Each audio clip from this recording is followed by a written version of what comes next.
Safe ഈ ഗോവിന്ദൻ നമ്പൂതിരി പറയുന്നതും safe നേരത്തെ സൂചിപ്പിച്ചതുപോലെ തന്നെയാണ്. സർക്കാരിന്റെ ഒരു ഒളിച്ചുകളി അടിമുടിയുണ്ട്. 16% ഈ ഷെയർ ഹോൾഡറാണ് സർക്കാർ. എന്നിട്ടും അതിന്റെ കൂടുതൽ വിവരങ്ങൾ, ബന്ധപ്പെട്ട വിവരങ്ങൾ പുറത്തേക്ക് നൽകാനായി സർക്കാരിന് കഴിയുന്നില്ല. അതായത് അത്തരത്തിലൊരു ഒളിച്ചുകളി, മറച്ചുപിടിക്കൽ ഉണ്ടാകുന്നു എന്നാണ് ഈ ഗോവിന്ദൻ നമ്പൂതിരി അടക്കം അദ്ദേഹത്തിന് ലഭിച്ച വിവരാവകാശ രേഖയിൽ പറയുന്നു എന്ന് അദ്ദേഹം സൂചിപ്പിക്കുന്നത്. അപ്പോൾ അത്തരത്തിൽ ഒരു ഈ ഒളിച്ചുകളിയിലേക്ക് സർക്കാർ പോകുന്നതിന്റെ ഒരു കാരണം എന്തായിരിക്കും? ഇനിയിപ്പോൾ ഈ ടീകോമിനെ ഒഴിവാക്കി പുതിയ നിക്ഷേപ സാധ്യതകൾ അടക്കം തേടാനുള്ളൊരു നടപടിയിലേക്കാകുമല്ലോ സർക്കാർ ഇനി അടുത്ത ഘട്ടത്തിലേക്ക് ശ്രമിക്കുക.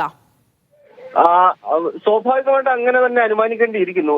അതിനകത്തൊരു തീരുമാനത്തിലേക്ക് സംസ്ഥാന സർക്കാർ എത്തിച്ചേർന്നിട്ടില്ല, അന്തിമ തീരുമാനത്തിലേക്ക് എത്തിച്ചേർന്നിട്ടില്ല. പക്ഷേ സ്മാർട്ട് സിറ്റി എന്നുള്ളത് ഇടതുമുന്നണി സർക്കാരിന്റെ ഒരു പദ്ധതിയായിരുന്നു. ഇടതുമുന്നണി സർക്കാർ ഒപ്പുവെച്ച പദ്ധതിയായിരുന്നു. ഉമ്മൻചാണ്ടി സർക്കാരിന്റെ കാലത്ത് ചർച്ച ആരംഭിച്ചെങ്കിലും അത് പിന്നീട് നടപ്പാക്കി വരുന്നത് വി എസ് അച്യുതാനന്ദൻ സർക്കാരിന്റെ കാലത്താണ്. അങ്ങനെ ഇടതുമുന്നണി നടപ്പാക്കിയ ഒരു പദ്ധതി അത് കേരളത്തിന്റെ IT മേഖലയിൽ വലിയ മുന്നേറ്റം ഉണ്ടാക്കും എന്ന് വിചാരിച്ചു കൊണ്ടുവന്ന ഒരു പദ്ധതി, ആ പദ്ധതിയെ വഴിയിൽ വെച്ച് ഉപേക്ഷിക്കാൻ ഇടതുമുന്നണി സർക്കാർ തയ്യാറാകുമോ എന്നുള്ള ചോദ്യം നിലനിൽക്കുന്നുണ്ട്. കാരണം 246 ഏക്കർ ഭൂമി തിരിച്ചു പിടിക്കാൻ വേണ്ടിയുള്ള നീക്കം സംസ്ഥാന സർക്കാർ നടത്തുന്നതിന്റെ ഭാഗമായിട്ടാണ് ഇന്നലെ മന്ത്രിസഭാ യോഗം അങ്ങനെ ഒരു തീരുമാനമെടുക്കുന്നത്.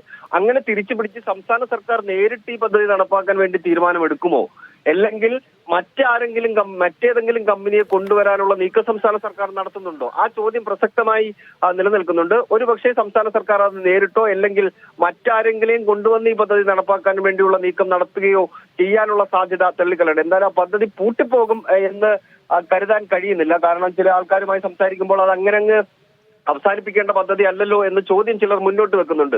സ്വാഭാവികമായിട്ട് ചിന്തിക്കേണ്ടത് അങ്ങനെയെങ്കിൽ ടീകോമിനെ ഒഴിവാക്കിക്കൊണ്ട് മറ്റേതെങ്കിലും കമ്പനിയോ അല്ലെങ്കിൽ സംസ്ഥാന സർക്കാർ നേരിട്ടോ അത് നടപ്പാക്കുമോ എന്നുള്ള ചോദ്യം പ്രസക്തമായി നിലനിൽക്കുകയാണ്. ഇവിടെ ടീകോമിന് അതിനകത്ത് കാര്യമായ താല്പര്യം ടീകോം പ്രകടിപ്പിച്ചിട്ടില്ല എന്നുള്ളതാണ് ഒരു വസ്തുത.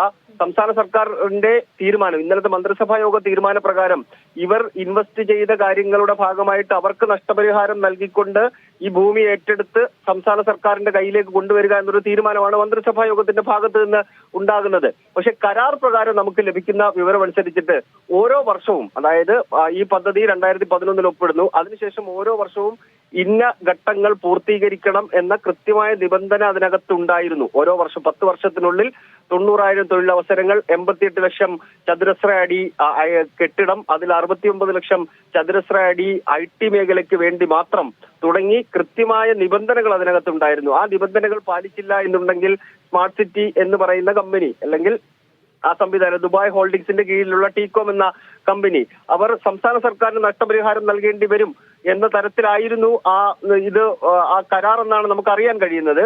അത് പ്രകാരം സംസ്ഥാന സർക്കാർ ഈ പദ്ധതി കൃത്യമായി നടപ്പാക്കിയില്ല എന്നുണ്ടെങ്കിൽ സംസ്ഥാന സർക്കാരിന് തിരിച്ചാണ് നഷ്ടപരിഹാരം നൽകേണ്ടത്. പക്ഷേ സംസ്ഥാന സർക്കാർ അങ്ങോട്ട് നഷ്ടപരിഹാരം നൽകിക്കൊണ്ട് ഈ പദ്ധതിയുമായി ബന്ധപ്പെട്ട കാര്യങ്ങൾ ഏറ്റെടുക്കാൻ വേണ്ടിയുള്ള നീക്കത്തിലേക്കാണ് കടന്നിരിക്കുന്നത്. അതിന് കൂടുതൽ വിശദാംശങ്ങളിലേക്ക് ഈ സർക്കാരുമായി ബന്ധപ്പെട്ട ആൾക്കാരാണ് അതിനകത്ത് കൂടുതൽ വിശദീകരണം നൽകേണ്ടത്. അതായത് സ്മാർട്ട് സിറ്റി പദ്ധതിയിൽ നിന്ന് ടീകോമിനെ ഒഴിവാക്കിക്കൊണ്ട് അത് സംസ്ഥാന സർക്കാർ ഏറ്റെടുക്കുകയോ അല്ലെങ്കിൽ മറ്റു കമ്പനിക്ക് നൽകാൻ വേണ്ടിയുള്ള നീക്കമൊക്കെ നടക്കുന്നുണ്ട്. 240 ഏക്കർ ഭൂമി എന്തായാലും തിരിച്ചെടുക്കാൻ വേണ്ടിയുള്ള തീരുമാനം എടുത്തിട്ടുണ്ട്. അതിനൊപ്പം തന്നെ കരാർ പ്രകാരം ഇവർ ചെയ്യേണ്ട കാര്യങ്ങൾ ചെയ്തിട്ടില്ല എന്നൊരു വസ്തുത കൂടി നിലനിൽക്കുന്നുണ്ട്. അതിനൊപ്പം തന്നെയാണ് ഇവർ കൃത്യമായി സംസ്ഥാന സർക്കാർ ഇതുമായി ബന്ധപ്പെട്ട വിവരങ്ങൾ പുറത്തു നൽകുന്നില്ല. അതൊരു സ്വകാര്യ കമ്പനിയാണെന്ന് പറഞ്ഞുകൊണ്ട് അതിനെ ഒഴിവാക്കുകയാണ് ചെയ്യുന്നത്.